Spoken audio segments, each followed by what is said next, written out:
வாழ்க வளமுடன். இனியா மேரி வீடு சேனலில் நம்ம இன்றைக்கி பார்க்க போகிறது திருக்க மீன் வச்சு தான் ஒரு குழம்பு எப்படி செய்யலான்னு பார்க்கலாமா. இந்த குழம்பு உடம்புக்கு ரொம்ப நல்லது, நல்ல மருத்துவ குணம் நிறைய இருக்குது. அதனால் ஒரு மாதத்தில் ஒரு 2 தடவை நீங்கள் தாராளமாக செஞ்சு சாப்பிட்லாம். இதுவும் ஒரு சில சீசனில் மட்டும்தான் இந்த மீனெல்லாம் கிடைக்கும். இந்த மீன் எப்படி செய்கிறதுன்னு பார்க்கலாமா. அதுக்கு நம்ம கடையிலே மீனை வாங்கி கட் பண்ணி வாங்கிட்டு வந்தாச்சு. இப்போது ஒரு பாத்திரத்தை அடுப்பில் வச்சு அதில் நம்ம நல்லெண்ணெய் ஊற்றி சமைக்கலாம். நல்லெண்ணெய் தான் ஊற்றணும் அப்படின்னு இல்லை, நல்லெண்ணெய் ஊற்றினா உடம்புக்கு நல்லது. அப்படி இல்லைன்னா நம்ம சமையலுக்கு எண்ணெய் யூஸ் பண்ணுறோம், பாமாயில் யூஸ் பண்ணாலும் பாமாயிலும் ஊற்றிக்கலாம். ஆனால் பாமாயில் உடம்புக்கு கெடுதி தானே. கூடுமான வரைக்கும் நல்லெண்ணெயில் சமைச்சு பார்க்கலாம். எண்ணெய் காஞ்சதும் அதில் 2 பிரியாணி இலை போடுங்க. பிரியாணி இலை சின்னதாக இருந்ததுனால நான் 3 போட்டிருக்கேன், பெருசாக இருந்தால் 1 போதும். அப்புறம் 2 கிராம்பு, 2 அன்னாச்சிப்பூ, 1 ஏலக்காய், கொஞ்சோண்டு சின்ன சீரகம், அதுக்கப்புறமா பெருஞ்சீரகம், அதாவது சோம்பு, அதுவும் கொஞ்சோண்டு போட்டுக்கோங்க. இது நம்மளோட 1/2 கிலோ அளவுக்கு நம்ம திருக்க மீன் செய்கிறோம், அதுக்கு இவ்வளோ போட்டுக்கோங்க. அப்புறம் கொஞ்சோண்டு மிளகும் சேர்த்துக்கோங்க. மிளகு பொரிஞ்சாதான் நமக்கு ரொம்ப காரம் இருக்காது, அதனால் மிளகும் போட்டுக்கோங்க.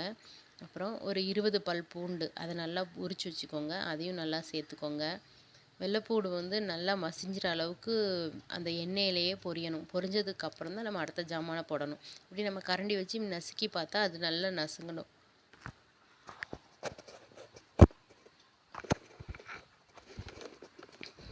அந்த அளவுக்கு நசுங்கினதுக்கப்புறமா நம்ம 2 சைஸ் பெரிய வெங்காயம், அதையும் நறுக்கி போட்டுக்கலாம்.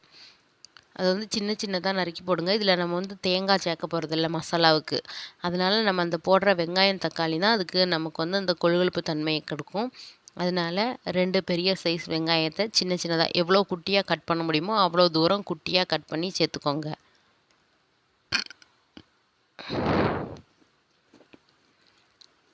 அப்புறம் நம்ம இதில் புளி சேர்க்க போகிறோம், அதனால் இதுக்கு கொஞ்சோண்டு தக்காளி சேர்த்தா போதும். அதாவது பெரிய தக்காளியாக இருந்தால் 1 தக்காளி, சின்ன தக்காளியாக இருந்தால் 2 தக்காளி சேர்த்தா போதும். ஏன்னா நம்ம புளியும் சேர்ப்போமா, அதனால் நிறைய தக்காளி சேர்த்திங்கன்னா அந்த புளிப்பு இந்த புளிப்பு எல்லாம் சேர்ந்து ரொம்ப புளிப்பாக இருக்கும். அதனால் ஒரு சின்ன சைஸ் தக்காளியாக இருந்தால் ஒரு 2 தக்காளி, அதை குட்டி குட்டி அதையும் சின்ன சின்னதாக நறுக்கி அதையும் இதில் சேர்த்துக்கோங்க. இந்த 2ஐயும் நல்லா எண்ணெயில் வதக்கிக்கோங்க. தேவையான அளவுக்கு உப்பு, ஏன்னா இது வதங்குறதுக்கு நம்ம உப்பு போட்டால் தான் சீக்கிரம் வதங்கும்னு சொல்லுவாங்க. அதனால் நம்ம உப்பு போட்டால் சீக்கிரம் வதங்கும், போடலைனாலும் வதங்கும். உப்பு போட்டால் தான் வதங்கணும் இல்லை. போட்டுட்டு நல்லா வதக்குங்க. அந்த எண்ணெயில் நம்ம போட்டிருக்க ஸ்பைசஸ், அதுக்கப்புறமா வெங்காயம் தக்காளி இதையும் போட்டு நல்லா வதக்கிக்கோங்க.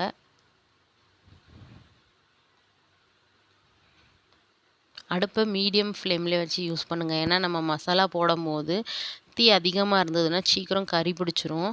அதனால் நம்ம சாதாரணமாகவே எந்த குழம்புக்கு மசாலா போடுறதா இருந்தாலும் தீயை ஃப்ளேமை ரொம்ப மீடியமில் வச்சுக்கோங்க. ரொம்ப ஸ்லோவில் வச்சாலும் நல்லா இருக்காது. அதனால் மீடியம் ஃப்ளேமில் வச்சுக்கோங்க. வச்சுட்டு இதில் கொஞ்சோண்டு மஞ்சத்தூள் போட்டு சேர்த்துக்கோங்க. கொஞ்சோண்டு கரம் மசாலா அதையும் சேர்த்துக்கோங்க.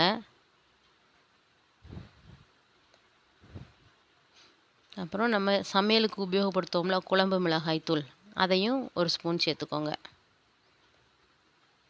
உங்கள் குழம்புக்கு நீங்கள் எவ்வளோ சேர்ப்பீங்களோ அந்த அளவுக்கு சேர்த்துக்கோங்க. ஒரு சின்ன எலுமிச்சம்பழம் அளவுக்கு புளியை கரைச்சி அந்த புளி தண்ணியை இதோட சேர்த்துக்கோங்க. அந்த புளி தண்ணி நல்லா வற்றணும். நம்ம எண்ணெய் ஊற்றினோம்ல, அந்த எண்ணெய் பிரிஞ்சு வர்ற அளவுக்கு வந்ததுக்கப்புறமா நம்ம வெட்டி வாங்கிட்டு வந்த திருக்க மீனை நல்லா கழுவி எடுத்துக்கோங்க. திருக்க மீனில் நிறைய மண் இருக்கும், ஏன்னா அது வெட்ட முடியாத, அதனால் அவங்க மண் கையில் தேய்ச்சிட்டு தான் வெட்டினாங்க. அதனால் அதை நல்லா கழுவி எடுத்துக்கோங்க. கழுவிட்டு அந்த எண்ணெய் பிரிஞ்சதுக்கப்புறமா நம்ம திருக்க மீனை இதில் போட்டுக்கலாம். போட்டுட்டு ஒரு 10 செகண்ட் போதும். 10 செகண்ட் நம்ம அது வேக வச்சாலே நல்லா வெந்துடும், பூ போல்.